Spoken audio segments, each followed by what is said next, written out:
All right, man, it is that time. I tell you what, Braxton, come back to the stage, man. This is our TV making moment.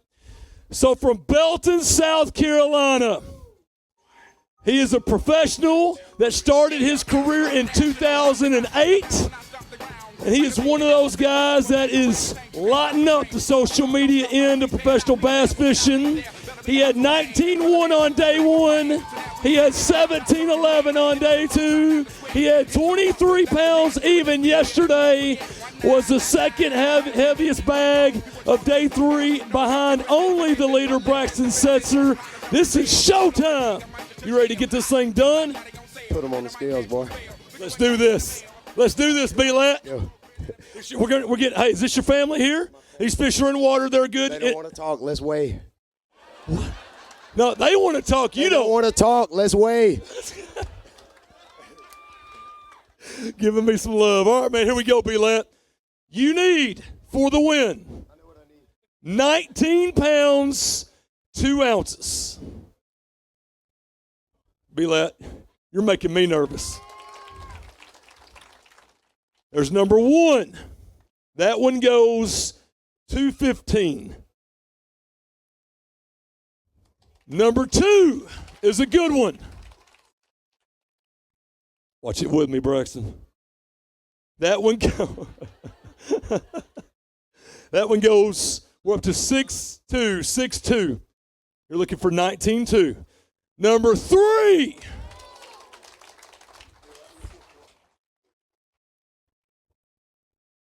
So you've got three right now that go 10.8. You're looking for 19.2. If you got 4 and 5, let's see them. Yes, sir. I got you. He said, I want to be cool when I bring them out. Wow! Woo! A 5 bass limit. A 5 bass limit for B-Lat. South Carolina's Brian Latimer getting it done on Championship Sunday. Woo! All right.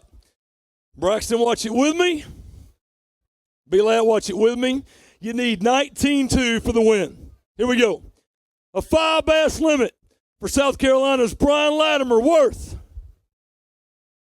21 pounds, 3 ounces. Your champion is Brian Latimer. Wow! Woo! B-Lat gets it done on Championship Sunday. Woo!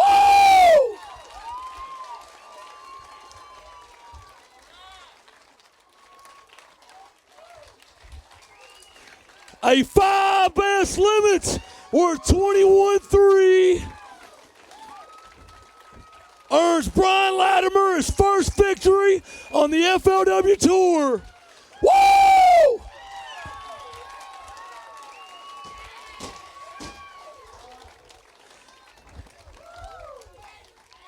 And to present the winning check and trophy, B-Lat, the Costa FLW Tour Pro Anglers, Todd Castledine and Russell Cecil. Russell?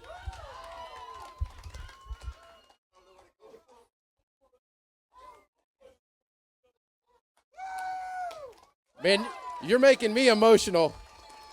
On behalf of Costa Sunglasses, I'm excited to present you with the first place check.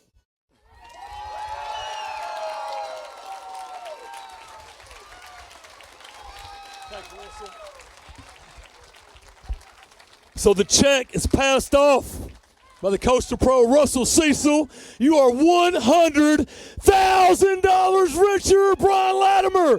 An emotional Brian Latimer. Next, to present the winner's trophy. The money spins, but the trophy lasts forever. It's Todd Castledine. He'll pass that off.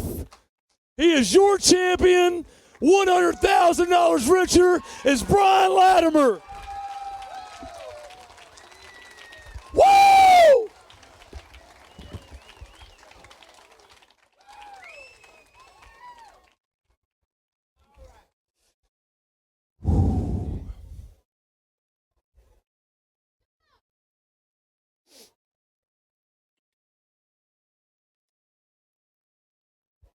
All right, man, let me get in there. Hey, don't go anywhere because Eric Jackson's getting ready to give away some stuff. But I love it, man.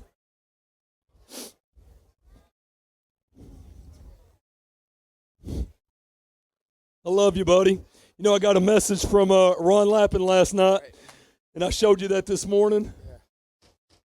And it said, Bill Taylor, so proud of you. That's passion for this game, man. That's a love for the sport.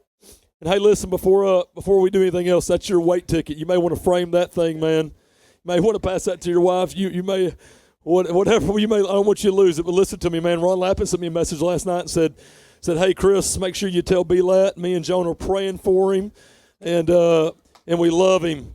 And I shared that with you this morning. I saw the emotion kind of come out of you, man, and that brought some immediate joy to you. But on behalf of FLW, we are all very proud of your hard work, because we know the road to success does not come easy, and you put your time in, man. I love you. I'm proud of you. You're $100,000 richer. Hey, there are some legends in this game that will fish their entire lives and have great success and never get an FLW Tour win. And you've got that early in your career. I fished for so long. I always knew I could do this. That's the only reason I kept going. I fished for so long and I wouldn't do good. I'd try hard. I knew it. I would see when I'd fish at home, and I would always pretend. I would always see myself fishing in tournaments when I was just fishing after work. And I would always imagine myself, I'm like, dude, you can do this. I've seen what I can do, and I knew I could do this. And I'm just so glad that I kept going, because my wife is standing right here. My mom, my dad, they know of course, all I ever wanted to do was fish. That's all I ever wanted to do. The $100,000 is great, but that right there is so awesome. Money spends, hardware lasts forever, man. Hey, listen, we're all crying. I think God's crying now. Yeah. Y'all go get out of the rain. Y'all go get out of the rain. It just started raining, man, right after you won. He's crying too. He loves you. Let it rain. Let it rain. I'm good with it. It's all good. Even this week, I had no idea that I didn't think I was going to win. I didn't think I was even going to do that well. I caught a couple good fish the first day of practice, and then the rest of the practice was a wash. Like, I don't even think I caught 5 fish the last 2 days of practice. And just things worked out. That flat that I ended up winning this tournament on, I'm telling you guys the honest God truth, I caught 1 bass on that place in practice. There was a bunch of boats around, so I just kind of made a mental note of it. And I went back there. I had no idea it was the winning school of fish there. The second day, I figured out that it was the winning school of fish. And my wife is standing here. She'll tell you, I told her, I was like, baby, if I can get 5 bites a day on that flat, I will win this tournament. Absolutely, and you're right. Hey, it was interesting last 2 days, including today. There were other guys that were quick to a limit. I know Sheldon caught him quick today. Braxton caught a quick limit both days in the morning. But you slowly would chip away at that. And, hey, when FLW Live went off the air today, you had 3. And we were watching, it was the Sheldon Collins, Braxton Setzer show, man. But we knew your spot had potential. And so when you came in and you said, man, I've got 5, I knew it was going to be a shootout. Dude, I had so much drama out there today, y'all. Golly. Listen, I should have had a limit at like 11:30 this morning. You know what? My bite was really slow. I had to really get out there and pick that stuff apart. All I was fishing, it was a hydrilla and milfoil mix for about 2 miles. And I got lucky trying to go to a pocket to go sight fish. I stopped, and as I set the boat down, I was like, oh, that looks good. With some milfoil sticking up out of the water. I've caught them doing that before, flipping milfoil. And within 10 minutes, I got a bite. And I didn't catch any more fish out there. And today, when I was out there, you know, I knew it was going to be slow bite, just like you said. I wasn't going to go in there and just wreck them. That's not how this works. Little bitty flurries every day of the tournament. Yep. Little flurries. Yep. I almost never caught just one at a time. I would go and I would catch 1 or 2 real quick, bam, bam. Yep. I'd go 2 hours. I spent so much time in this tournament not catching fish. It was insane. I just had to really concentrate on what I was doing. and just stay in the pocket. I got this little term, stay in the pocket. I was a musician for so long. I kept one bait in my hand for so long. I caught a big one yesterday on a wacky rig, but most of them I was flipping 2 creature baits. I was flipping. I'm telling you guys the God honest truth right here. I caught a lot of my fish on a bait that Gene LaRue makes. And I also caught some on a bait. Z-Man is my sponsors. Do we need to go? This is your time, man. I caught a lot of fish as well on Z-Man palmetto bugs. And but the thing that a lot of people didn't get to see, jeez, it is pouring. We're going to close it down. Hey, I'm free to talk. I'll hang around the tent or wherever we need to hang out. It's getting bad out here. I don't want to die. I want to spend some of this $100,000 first. There you go. Hey, you're champion again. Brian Latimer, congratulations. $100,000 richer.